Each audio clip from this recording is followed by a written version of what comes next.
Welcome to AETCM, the emergency medicine channel. Today's our topic of discussion, seizure. It is from the neurological emergency Nancy Carolina. So our table of content, definition, causes, what are the various types of seizure, and then assessment, finally management. So definition, so seizure is a sudden erratic firing of neurons. So erratic in the sense that is denoting abnormal, chaotic like. So it is a abnormal electrical activity in the brain. So that is the most important thing. The easily we can remember the concept with the help of arrhythmia. So in arrhythmia, what will happen? There is a abnormal electrical activity in the heart. The same thing in the abnormal electrical activity in the brain is called seizure. So it's a seizure. So while telling a seizure means we all will get an image of a jerking person, they will fall. That is the thing only. But seizure have a various activity, means various forms of seizure is there that may affect a local, means they will shaking only the hand itself, and then they will feel some metallic taste. Some person they will while doing an work they will stop. Those are the called the absent seizure. So seizure is not we have to limit about the jerky movements. There is a different various forms of seizure also is there.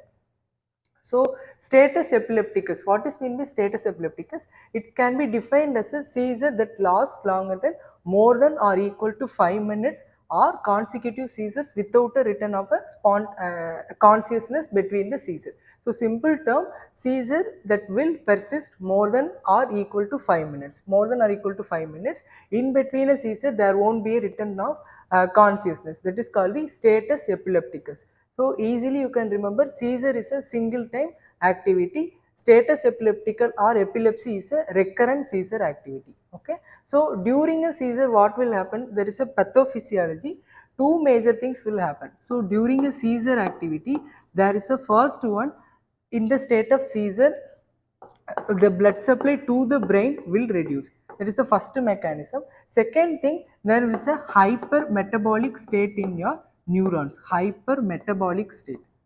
So remember two major mechanisms. First one, reduced blood supply to the brain. So blood supply reduced means what will happen? There will be a depletion in the oxygen and then your glucose level, right? So glucose and then oxygen, that is mainly will carried by the blood to the tissue. So whenever the blood supply reduce, so the oxygen and then glucose level will reduce, the supply will reduce. So supply will reduce means what will happen? Easily that metabolism will change from the aerobic to anaerobic metabolism.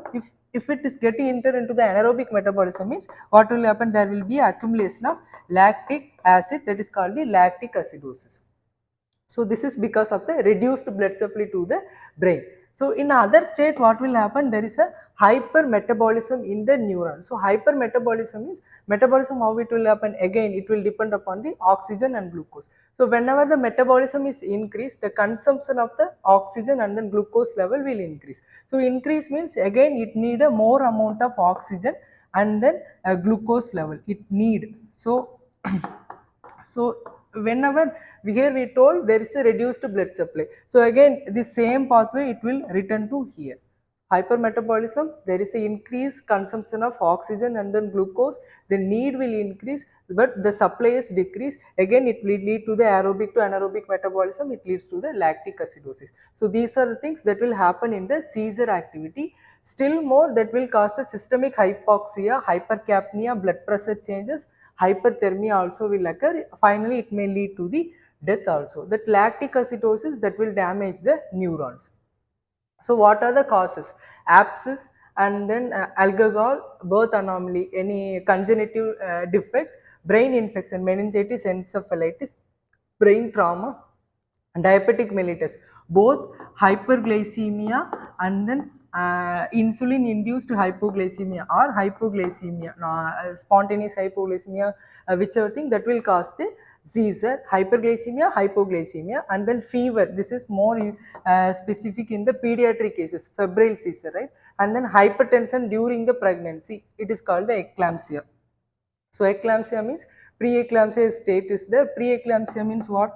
So after a 20 week of gestation or pregnancy, the person will get a if the pregnant woman will diagnose as a proteinuria plus hypertension, means that is the preeclampsia if it is along with an seizure mean, that is called the eclampsia. And then idiopathic unknown cause, inappropriate medication dosage, organic brain damage. Organic brain damage means that will affect your cognitive functions like imagination, reasoning, those are the things. So the organic brain syndrome or organic brain organic brain difficulty. So all these things that will affect your cognitive functions. And then recreational drug use, stroke also will cause systemic infection, tumor, and then finally uremia. So seizure, generally we are classifying based on the location, we are classifying into two categories: generalized or diffuse. Second one is a partial. Generalized means it will affect both hemisphere, or diffuse manner it will affect. Partial means the portion of the brain it will affect. So in generalized seizure we have some subcategories like absent seizure, tonic seizure, clonic seizure, atonic seizure, tonic clonic, or grand mal seizure, grand mal seizure. Okay, in partial we have a simple partial and complex partial. So what will happen in the tonic clonic seizure? These are the stages, or these are the progression of the seizure. First the person will lose the consciousness. Before that there will be a aura stage will happen. So confusion and then blurred vision, everything will happen, and then followed by loss of consciousness. Then it will followed by tonic phase. In that systemic rigidity will occur. Hypertonic phase, there is a arched back and then rigidity. Then it will lead to the clonic phase. There intermittent contraction of the major muscle groups like arm, leg, and then head movement, lips matching, and then tongue bite, clenching of teeth. This is most important. Clenching of teeth and then tongue bite will be there. Contraction or chaotic and then disorganized and small amplitude manner. So this is also one of the most important thing. So when the person in tonic clonic seizure, the contraction, the movement will be a chaotic. Chaotic means not in a regular manner, that is a irregular manner. And then disorganized, again that is not a organized movement, it will be a disorganized movement. And then small amplitude, it is not a major activity, it will be in a minor, the movements will be in a minor level. Okay, so this is most important to distinguish between the psychological and then tonic clonic seizure. So in tonic clonic these are the characteristics will be there, but in a psychological related thing, if the person have a psychiatric related thing, see, he is mimicking like a seizure means there organized movement will be there, high amplitude will be there, and then there will be a organized manner. So this is the major key thing to differentiate between the psychotic and then tonic clonic seizure. So chaotic in the sense, you can remember the ventricular fibrillation. So the rhythm will be like a chaotic manner, right? So the same thing like in seizure tonic clonic activity, it will be in a chaotic manner. So followed by, so first loss of consciousness and then tonic and then clonic and then post seizure. Once after seizure, major muscle will relax and then nystagmus will occur, and then eyes may be looking posterior, that your pupils roll up, and then post ictal. So aura finished and then ictal is a seizure base. Post ictal means once after an seizure there is a reset period of the brain. In these cases there might be a loss of consciousness will occur. Initially aphasia, so unable to speak or unable to understand the language, confused state, unable to follow commands, emotionally, and then tired, headache, gradual return of the normal brain function. So this is why critical thinking. So we have to distinguish between the tonic clonic seizure and then psychiatric related one. So this is we told now organized seizure. There in tonic clonic, disorganized psychotic manner will be there. So then coming into next one is a absent seizure. Absence is a just opposite to the tonic clonic. So in tonic clonic what will happen? The movement wise it is a chaotic disorganized manner, but in the absence seizure there is a little or no movement. They will stop everything. So here we can simply stop. They will stop if they are doing writing something or listening something or speaking something means, in if the seizure activity occurs means in between the mid of the sentence or in between the writing, they will stop everything, they will stop the work, simply stop the work. So that is the that's the thing will happen in the absent seizure. In the case of tonic clonic seizure, we told aura ictal, post ictal, but in the case of absent seizure, there won't be anything will occur. So there is no aura, there is no ictal, there is no post-ictal. Ictal is a seizure period, but no aura and then post-ictal or post-confusion will occur. There is a difference between the tonic-clonic and then absent seizure. And then coming into next part, that is the, so both those two are generalized seizure. And then coming other category, in other hand we have a partial seizure that will affect the part of the brain, or within that will affect the one part of the brain, or they can begin in one spot and spread to the other locations. So further they were given one example. So either that will affect in a one part of the brain, or it will start up from one part and then it will spread to the other region or other hemisphere. um, Here you can see the like dropping a bubble in a still pond. That is one of the example we can see in the Nancy Caroline. That is called that wave like, that is that spread of the movement is called the Jacksonian march. Jacksonian march means, so it will start from the one portion of the brain. Like here they give an example. They will first start with a shaking of the left hand, and then it will spread to the arm, then it will spread to the left shoulder. Then from that it will progress into the right shoulder, right arm, and then right forearm. Likewise, it will start from the one portion and then it will spread to the other areas. That is called the Jacksonian march. The patient with a partial seizure, they tend to experience a aura before the seizure occurs. That means aura also will occur in this stage. So they will feel some muscle twitching and then funny taste, a perception of seeing lights or hearing a high pitched noise. So simple partial and then complex partial. So as like we told, it will affect the part of our specific portion of the brain. If it is affect frontal lobe means head and then leg movement, Jacksonian march, and then posturing will occur. Changes will occur. In parietal lobe means paresthesia will occur. Temporal lobe means hallucination, epigastric rising, emotions, automatism like lips matching that will occur. If it is affecting occipital lobe means there is a vision area, so there will be changes in the vision. So it is a complex partial seizure means, in complex partial seizure, there may be a subtle changes in the loss of consciousness, whether the person may be not become unresponsive state, characteristics wise less alert and then have hallucination or become unable to speak. So little movement also we can note in the complex seizure. So assessment wise, it is a simple set of assessment. First, whenever you are having a patient with a seizure, note the timing. So when the seizure onset, first one onset of seizure, second one duration of the seizure, total duration of the seizure that you have to ask. Third one, whether the patient have a previous history of seizure. Third one. Fourth one, how was the seizure activity that we have to ask.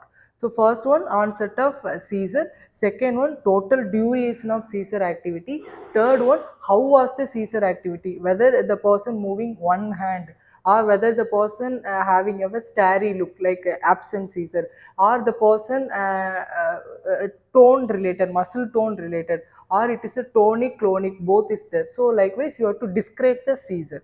Fifth one, whether the person having any previous history, a past history of seizure is there or not. If yes means whether he is on any anti-epileptic drug, whether he is taking any anti-epileptic drug, that we have to ask. And then next question, in the past history, when was the last seizure activity, a previous episode, that we have to ask.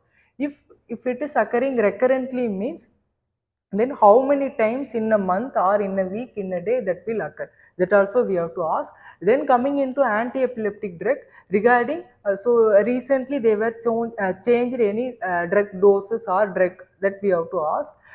Whether the person yesterday or the day before the attack, or before the attack, whether he took that medicine or not, whether he missed a dose, anything is there or not, that we have to ask. So these are the whole things we given. And then we have to rule out about the hypoglycemia, whether the person have any medical history, comorbidities regarding diabetic mellitus, fever history, any head injury, that we have to ask. And then pregnancy also most important, because we told eclampsia is one of the cause. And then was the patient have a incontinence, apnea during seizure, or cyanosis, vomiting, that also we have to look for, because once after that we have to manage. Otherwise if vomiting is there means, secretion is there means, that will cause the airway obstruction. So does the patient have any history of fever also, we have to do. So management wise, again, so if you reach out the scene once the time of, or while the time of a person seizing means, first the thing, don't restrain. So some of the people, they will give rod, and then they will give some set of things while the time of seizing. No, that should not be done.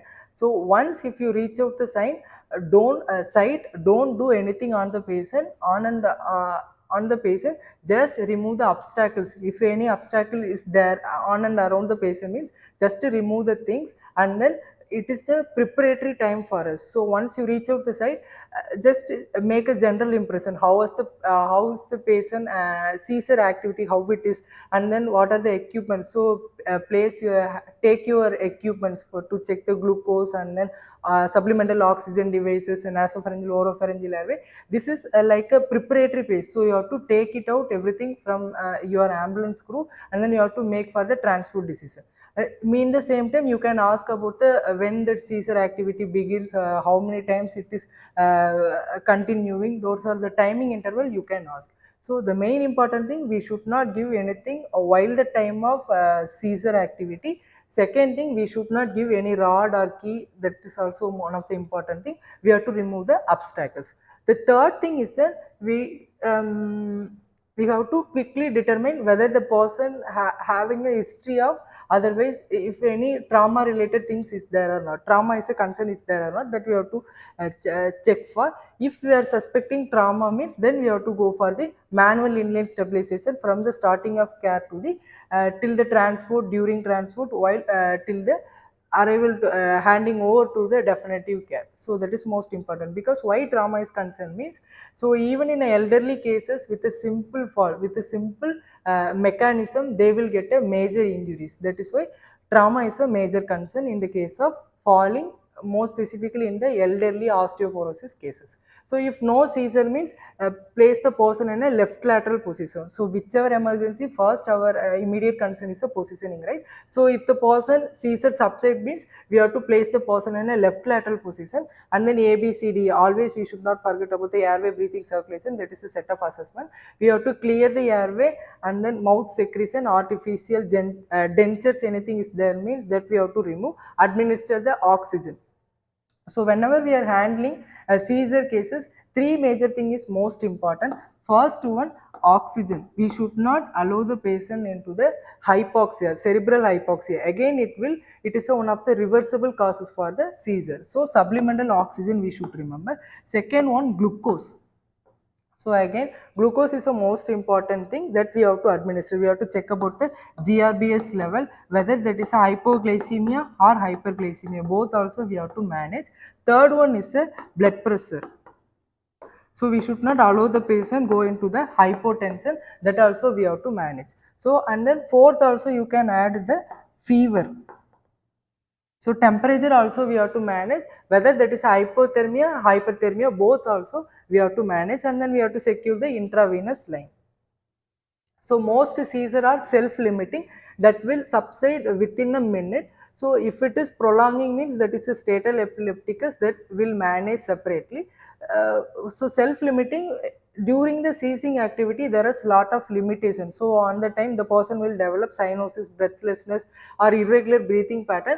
Because of the seizing activity, we can't do any ventilatory support. That is those are the limitations, right? So we can't provide ventilation, or we can't provide intubation, or we can't provide the IV cannula access. Those are the some limitations. But if so once after seizing activity subsides, so we can manage everything. So but if it is prolonging more than 5 minutes means, then we have to take the aggressive step, like administrating some